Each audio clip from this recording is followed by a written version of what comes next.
अब ये फूल क्यों उठाते हैं? अस्थियां, अस्थियां जो व्यक्ति मर जाता है, मृत्यु हो जाती है स्त्री पुरुष की, तो उसको जला देते हैं, स्वाहा करते हैं हिंदू रीति में, हिंदू समाज में। तो फिर उसके वो अस्थियां क्यों उठाते हैं?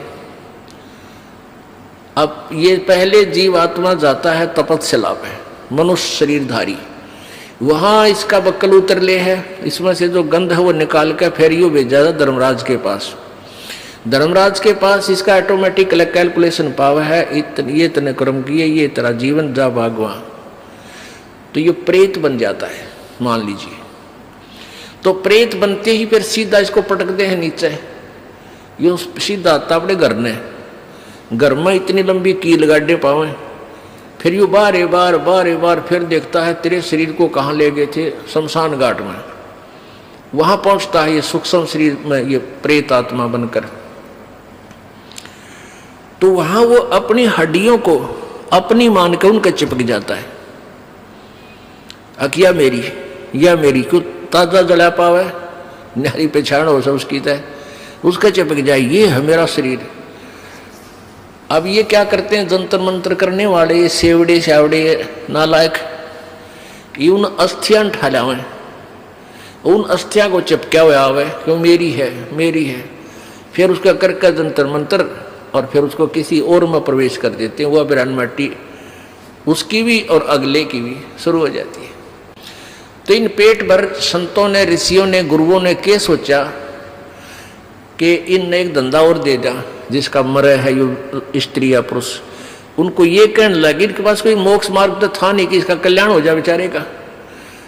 तो वो न्यू कहने लगे तुम इन सारी राख न डाल के और गंगा में बहा दो। अब गंगा में, दरिया में डालने पाछे वो कितना का कित जाएगा, उसका भूत ने बेरा पट्टा ना कौन सी तेरी थी। तो अब उनका मानना ये था उन गुरुओं का कि इस राख ने ठुआ के और दूर गिर का गंगा में, और वहां और दुकान खोल ली, वहां बैठ के पंडे कि भाई मोक्ष कराना है तुम्हारे पिता का, वहां वो जंतर मंत्र करेंगे, उनको कुछ दक्षिणा देना, उनकी फिर सेटिंग, उनके एजेंट वो गांव गांव के ब्राह्मण, वो गुरु नकली, इन्हें बहुत जबरदस्त जाल फैला रखा था जीव ब्रह्मांडे का। तो वहां फिर ये अस्थि ठाण का प्रोग्राम शुरू हो गया। इब हमने ना तो भूत बनना, कति गारंटीड बात समझ लेना, जो ये मार्ग भक्ति का दास आपको दे रहा परमेश्वर कबीर जी का दिया हुआ है, इसका मोक्ष तो पक्कम पक्का है। मान लीजिए कोई पैर थड़स गया, किसी का रेपट बीघा नहीं जा पाया, तो मनुष्य जीवन मिलेगा, वो किसी अन्य योनि में नहीं जाएगा, और ना जाने कितने जन्मों तक वो मानव ही बनता रह सकता, इतने पुण्य हो जाएंगे, लेकिन होगी फिर दुर्गति आगे चल के।